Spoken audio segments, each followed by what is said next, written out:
Hi, my name is Marie, and today I'm going to be talking about some social behaviors that affect endangered animals. We heard from time to time a new animal that is added to the endangered list. We're losing our pandas, or polar bears, our whales, our sharks, and many others. And even though extinction occurs naturally, one of the reasons that it is accelerating so much and affecting us nowadays to a lot of our animals is us. According to the International Union of Conservation of Nature, over 42,000 species are currently endangered. And according to the U.S. Geological Survey affirms that the primary cause of this is the habitat damage.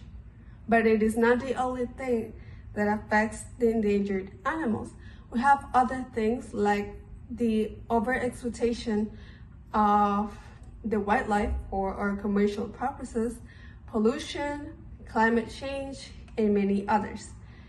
There are some social behaviors that also affect social problems, that also affect this, like deforestation, like I said, pollution because of using of plastic, and poaching, for example, hunting, and many others.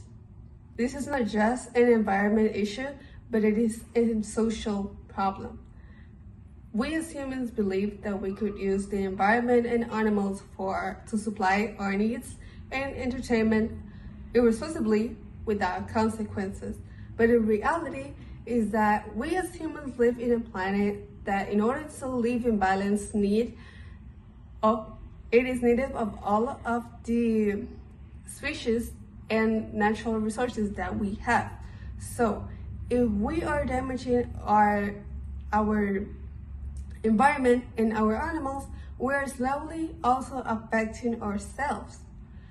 I personally believe that all of these actions that we have done through history to the environment and our animals are completely selfish, inhuman, and irresponsible. I'm not saying that we should stop using our resources, the environment resources and animals for our needs, because we do need them, but I do believe there are more responsible and respectful ways to do it, to treat our natural resources and basically all living being in the planet with respect, and just taking what we need and helping them still being here on our planet without damaging them.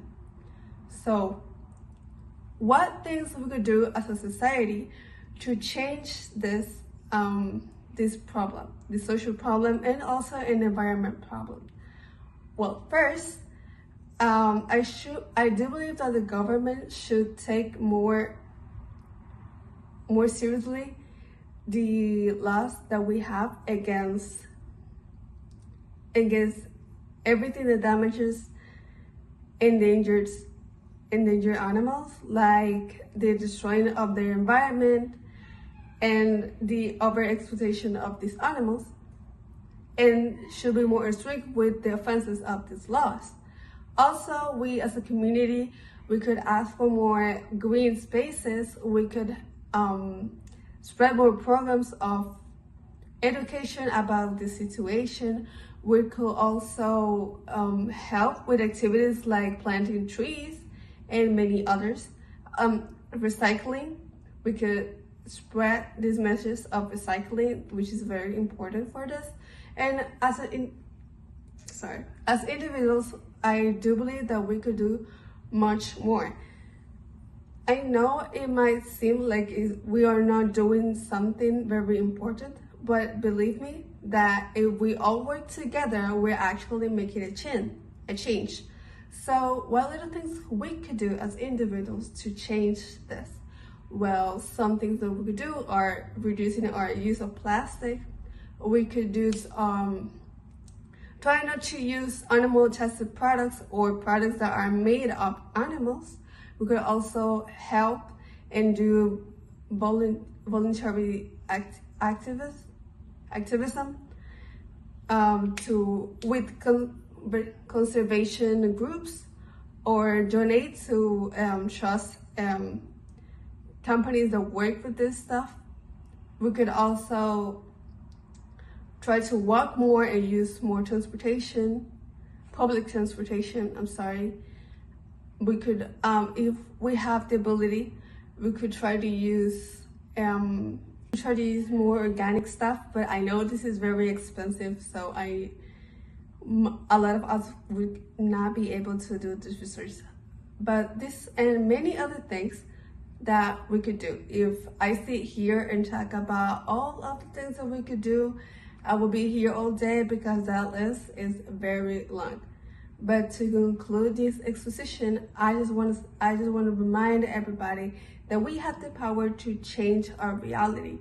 So if we spread our message and talk about these things, make conscious about the situation, we could live in a more peaceful place, not only for us, but for all of the living that we have in our world.